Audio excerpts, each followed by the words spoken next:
Hey everyone, welcome again. Welcome to my YouTube channel GK Law Classes. Hari Om everyone. As you all know that in the previous video we have completed chapter number 3 of the Transfer of Property Act.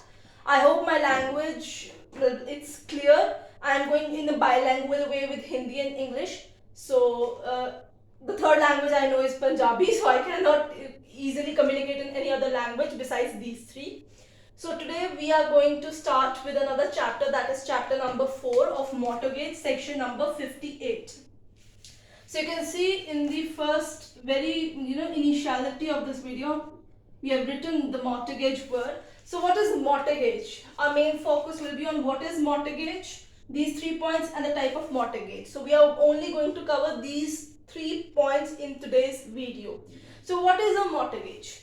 Now when you see the word mortgage, you can easily understand that mortgage means in Hindi we say कि आप कुछ गिरवी रख के सामने शाहूकार से पैसे उधार ले लेते हो. So basically you are transferring your interest into your property. You are securing it to a creditor for gaining loan from him, from receiving a loan from him. So you are giving your property's interest to one person, and then upon that basic interest of your property you secure a loan from the creditor is what a mortgage is. So this is a very important definition because mortgage is only done of immovable properties.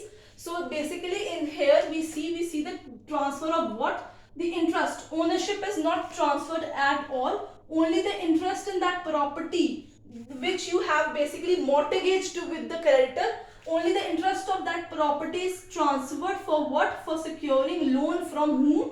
Creditor. So this is very important thing कि आपने अपनी जो है, जैसे हम कहते हैं हमने जमीन या दुकान गिरवी रख दी है. The word for mortgage in Hindi could be गिरवी रखती है.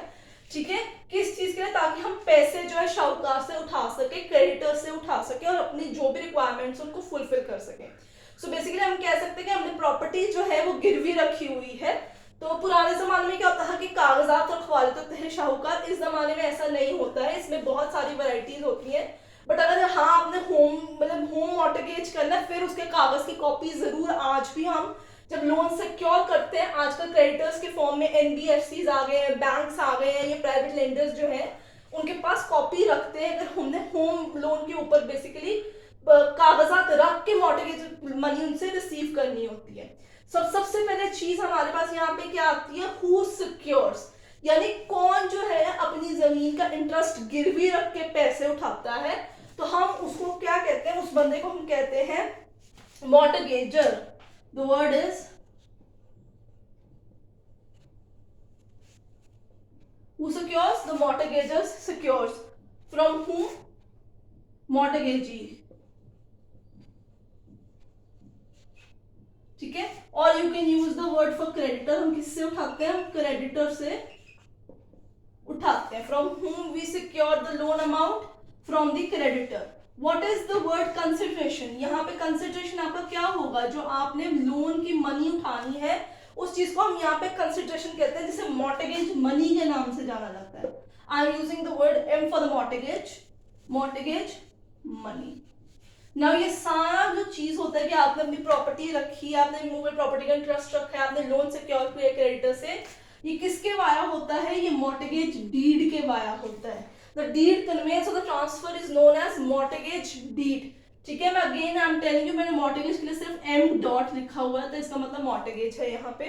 सो you need to be very careful. That is, what is mortgage? The transfer of interest of your property for securing loan from a creditor via mortgage deed or by signing the mortgage deed is known as mortgage. Right तो अब इसमें दो parties हैं. तो अब सबसे पहली party जिसने लेना है उसके पास टाइटल होना चाहिए, राइट टू ओनरशिप होना चाहिए. वो कागजात, वो चीज जो इमूवेबल प्रॉपर्टी है वो इसके नाम की होनी चाहिए. He must have been the owner. ठीक है. दूसरा आपके पास मॉर्टगेजी है तो उसको हर चीज properly according to the law ही करनी होगी. ठीक है. देन कंसिडरेशन यानी मॉर्टगेज मनी, लोन के अमाउंट आपने रिसीव की होनी चाहिए इसके अंदर. अब हमारे पास आते हैं the type of mortgages. Now when we see in the chapter number 4 types of mortgages, we have various type of mortgages. I have written 1, 2, 3, 4, 5. Another one is also there. I'll write its name. So we have 6 types of mortgages, which is very important part for any kind of exam. Usually जो आपका exam आता है कोई भी, whether it's descriptive or objective, most question from mortgage come from this part only, which is types of mortgage. So आपको इसे by heart ही इनको revise करना होगा. I am just telling you the type of mortgage because we are doing these concepts in a very brief manner. So let's just begin. First is simple mortgage. ठीक है? So where you go, you seek for the loan, he'll see the papers, and eventually he'll transfer the amount into your bank account from the creditor. So it's a simple mortgage. Another one is conditional mortgage, where a conditional sale is done with a condition that he'll acquire the property back from the creditor. Usufructuary mortgage. Then we have English mortgage. English mortgage is a kind of simple mortgage again. Equitable mortgage, जहां पे आप अपने title deeds जो कागज है वो properly गिरवी रखते थे. पुराने समय में हम कागजात ही जो है शाहूकार क्रेडिटर को जाके पकड़ाते होते हैं, तभी हमें लोन मिलता था. वो इक्विटेबल की कैटेगरी में आता है. और 6 नंबर आता है एनालॉमस कैटेगरी. ठीक है. So we have simple, we have conditional sale mortgage, usufructuary mortgage, English equitable, that is deposit of title deeds, and analogous mortgage. So these are 6 kind of mortgage which you need to remember.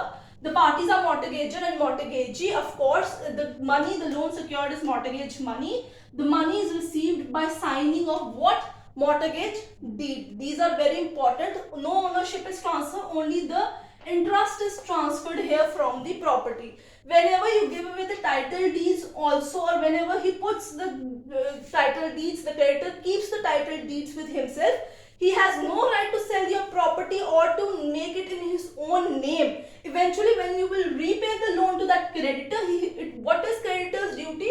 To return back his right of ownership to the one who has acquired loan from you. So you need to remember this very well. इसके अंदर एक चीज और हमारे पास आती है types के अलावा मॉर्टगेज के अंदर, वो है डॉक्ट्रिन्स. 2-3 डॉक्ट्रिन्स ऐसी इसका हिस्सा है जिसका आपको सेक्शन याद रखना है. मैं आपको थोड़ा सा उसका हल्का सा एक्सप्लेन कर दूंगी, ज्यादा उस पर फोकस नहीं करना. बस you need to remember those doctrine relating to mortgage, और उनके जो सेक्शंस है पर्टिकुलरली वो आपने याद रखने हैं. ठीक है. अब देखते हैं कौन सी डॉक्ट्रिन है. Doctrine of redemption. Doctrine of redemption. Once you pay the loan back to the creditor, what is your the person who seeks a loan?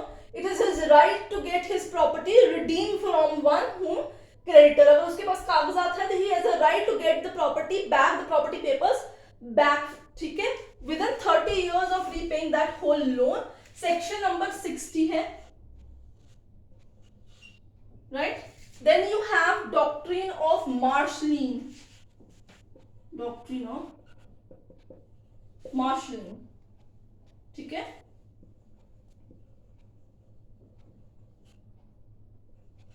Sometimes these kind of things do happen that one party वो property आगे बेच देती है किसी के पास जाके, and जब पता चलता है कि वो दी इनकम्प्रेशन, मतलब इनकम्प्रेशंस पे चढ़ी हुई है, प्रॉपर्टी ऑलरेडी गिरवी रखी हुई थी कहीं पे, और उस बंदे ने जिसने गिरवी रखी है उसे आगे प्रॉपर्टीज बेच दी हुई है 2-3 पार्टीज को. तो जब वो शाहूकार पैसे वापस लेने जाएगा कि भाई जिसका तो लोन ही पूरा नहीं हुआ, तो एक पार्टी जो है वो चीज कह भी सकती है कि भाई आप पिछली प्रॉपर्टीज जो बची हुई है ए बी की वो बेच दीजिए, अगर आपका लोन पूरा होता है वेल एंड गुड. तो डॉक्ट्रिन ऑफ मार्शलिंग आ जाता है 81 पे. Doctrine of subrogation.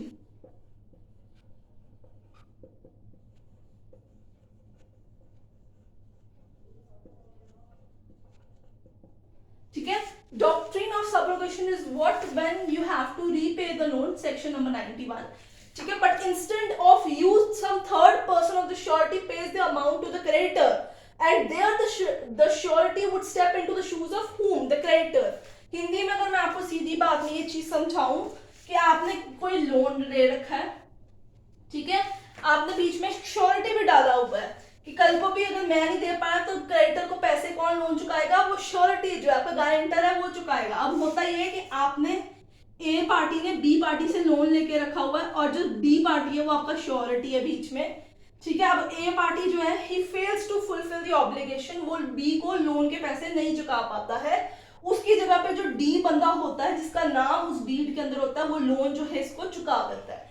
इवेंचुअली क्या होता है, डॉक्ट्रिन ऑफ सब्रोगेशन लगाते हुए डी जो है वो बी के शूज में स्टेप इन कर लेता है, डी बन जाता है क्रेडिटर, और ए उसका जिसको फिर डी क्रेडिटर बन के ए से पैसे वसूलता है कि तेरे ब्याज से मैंने बी को दे दिए, तेरा लोन चुका दिया, तब जो मैंने पैसे खर्चे वो मुझे वापस कर दे यहाँ पे।